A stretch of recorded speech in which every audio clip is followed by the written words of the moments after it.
The morning smelled of dust and shame. A pale sun crept over the ridge, spilling light down the crooked street of Ash Hollow, Wyoming territory. Frost glistened on wagon spokes and whiskey bottles, and every footstep in the dirt echoed like judgment. The townsfolk gathered before the wooden platform outside Jonas Pike's office, the kind used for selling mules and corn. But today, it wasn't corn they came for. A woman stood there barefoot, wrists bound by a rope that looked older than mercy. Her name was Clara Mae Dalton, though the crowd had already stripped that away, calling her only the widow, 30 years old. But the way she held herself, shoulders stiff, chin up, made her seem carved from something ancient and unyielding. Her husband had died owing Pike more money than he'd ever seen. And since debts outlived the dead in Ash Hollow, the law had found a new way to collect. "Gentlemen," Jonas Pike called out, tapping his ledger with the side of a hammer. "We start the bidding at $5. A fair sum for a strong back and a clean conscience." The crowd chuckled. Hazel Dunn, the saloon-keeper's wife, whispered behind her gloved hand. "Clean conscience, maybe. Strong back. Well, we'll see." Clara didn't flinch. She stood like a burned tree after lightning, blackened but unfallen. The laughter washed over her like cold rain. She didn't look at the faces. She looked past them, to the horizon, where the mountains rose silent and blue. $2, someone called. "Make it $3," another shouted, drunk on mockery. $3 for the preacher's favorite sinner. Hazel laughed, and the crowd roared. Jonas Pike smirked. "Any advance on $3?" A hush fell then, not from pity, but from the weight of routine cruelty. Everyone expected it to end as such things did. Cheaply, forgettably. Then a low voice from the back said, $10. It wasn't loud. It didn't need to be. The words rolled through the cold air like distant thunder. Heads turned. There he stood, Eli Boone, the mountain man, tall as a pine trunk, wrapped in furs, his face half hidden behind a beard the color of the river mud. He was a stranger to most, a myth to others. They said he lived beyond the timberline, where wolves outnumbered men and the snow came down like silence. Jonas blinked. $10? You sure you heard me right, Boone? We're talking about a woman, not a wagon. Eli met his eyes. I know what I'm buying. He set a handful of tarnished silver coins on the post, each one dulled by years of use. That enough? Jonas hesitated, glancing around at the crowd, waiting for another bid. There was none. The laughter had died. The only sound left was the wind whispering down from the ridge. "Sold," Jonas said, almost under his breath. Eli walked forward through the parting crowd. He didn't swagger, didn't look left or right. When he reached the platform, he drew a knife from his belt, not for threat, but for mercy, and cut the rope from Clara's wrists. The crowd flinched anyway. She rubbed her wrists, the red marks standing out against her pale skin. Eli turned, handed Jonas the knife handle first, and said, "Keep your rope." Someone spat. Someone else laughed nervously. But the show was over. The crowd scattered like crows disturbed from a fence post. Eli looked at Clara. "You comin'?" She hesitated. The question wasn't kind, but it wasn't cruel either. It was something else, plain, honest, as if he were asking whether she meant to keep breathing. She nodded once. They walked away from town as the morning sun crept higher, painting long shadows across the frost. The laughter followed them for a while, echoing between the saloon walls, then faded into the hum of the wind. They didn't speak for miles. Clara walked barefoot till Eli stopped, knelt, and pulled a spare pair of boots from his saddlebag. "They're men's," he said, "but they'll do." She took them, silent. When she slipped them on, they were rough but warm. The trail wound upward through whispering pines, the air thinning with every step. The scent of wood smoke faded, replaced by wild sage and the clean bite of snowmelt streams. Eli's horse plodded ahead, hooves crunching in frozen mud as they crossed a ridge. She asked quietly, "Why'd you do it?" He didn't turn. Town's got a habit of breaking what it don't understand. She studied the back of his coat, stitched with hides, frayed at the seams. "And you understand me?" "No," he said. "Don't need to." That ended the talk. They rode until dusk. When the sun dipped behind the peaks, Eli stopped by a half-frozen creek. He built a fire, his movements slow, deliberate. Clara sat across from him, the flames flickering between them like a fragile truce. She looked into the fire, voice trembling slightly. They laughed when my husband died too. They said I'd be next. Eli fed another stick to the flames. They laugh at what they fear. The fire popped. Sparks drifted into the night like lost prayers. She watched them rise and vanish, feeling something inside her loosen, though she couldn't name it yet. When the wind picked up, he handed her his blanket. Sleep. You'll need your strength. What about you? I'll take first watch. She lay down by the fire, its warmth a fragile comfort against the cold vastness of the mountains. The last thing she saw before sleep was Eli Boone sitting with his rifle across his knees, eyes fixed on the darkness as if guarding not her body, but something gentler, something she'd almost forgotten still needed protecting. Morning came pale and cold. Frost dusted the world in white silence. Eli handed her a tin cup of coffee. She held it close, the steam blurring her face for a moment. He said, "Cabins a ways north. Safer there." She didn't ask from what. They rode again, through forests that whispered secrets to no one. The mountains rose higher, watching them with ancient indifference. Around midday, Clara stumbled when she dismounted to walk a stretch. Eli caught her arm, his grip firm but careful. "Easy," he said. For a second, their eyes met. Two strangers carrying more history than words could carry. Then he let go, and they walked on. By the time they reached his cabin, the sun was sinking behind the peaks.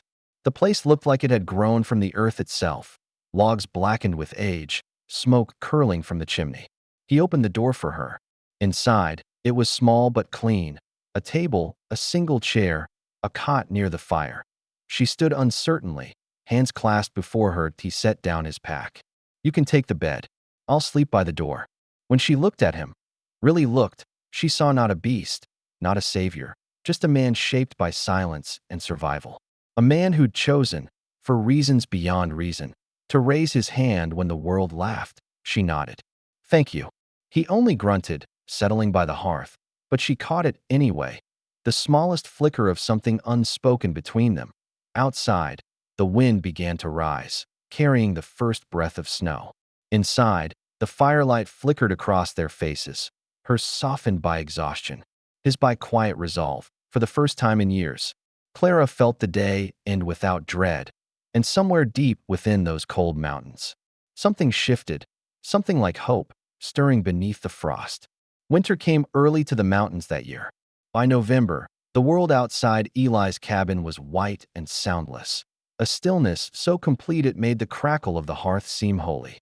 Snow swallowed the trail to town, and the two of them, strangers bound by a moment of mercy, became all the world there was. At tea first, the silence felt like a wall between them.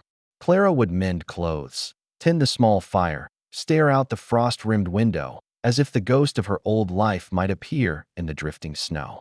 Eli worked in rhythm, splitting wood, mending traps, checking the snare lines near the creek. When he returned each evening, he stomped snow from his boots and nodded without a word. The way a man nods to the wind, he's learned to live beside. One night, when the wind howled down from the ridge and rattled the shutters, Clara spoke softly, her voice almost blending with the fire's hiss. "Before my husband died," she said, "he lost everything we owned to cards, even our wedding china. The preacher stopped visiting. The neighbors crossed the street. When he drank himself to death, they said it was God's way of cleaning the slate." Eli looked up from where he was sharpening his knife. The blade caught the light for a heartbeat, then went dark again. "God don't clean slates," he said. "Just hands folk a new one and lets him figure the rest." Clara smiled faintly. "You speak like a man who's seen the worst of both." He didn't answer, but the truth flickered in his eyes. That night, as the wind moaned and the fire dimmed, he told her, haltingly, of his wife, gone to fever long ago, buried under pine roots where the soil never fully froze. "Ain't been back there since," he said. "Some things you visit once." The days blended after that, snow and quiet, work and the small rhythm of survival. They learned to move around each other like two spirits haunting the same home. When he carved, she cooked.